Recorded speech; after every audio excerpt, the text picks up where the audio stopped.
శ్రీ నారా చంద్రబాబు నాయుడు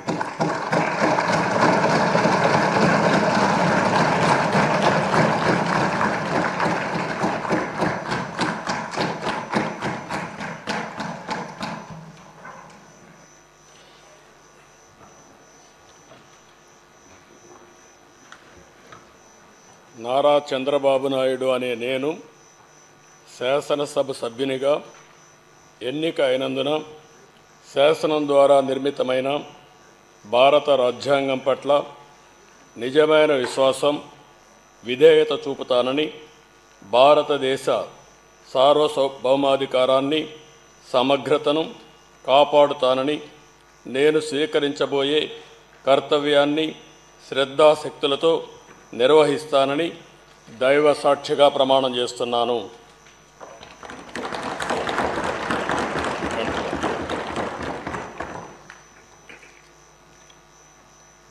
ఆంధ్రప్రదేశ్ శాసనసభ సభ్యుడైన నారా చంద్రబాబు నాయుడు అనే నేను సభ నియమాలకు కట్టుబడి ఉంటానని, వాటిని అనుసరిస్తానని, సభా మర్యాదలను పాటిస్తానని, సాంప్రదాయాలను గౌరవిస్తానని దైవ సాక్షిగా ప్రమాణం చేస్తున్నాను.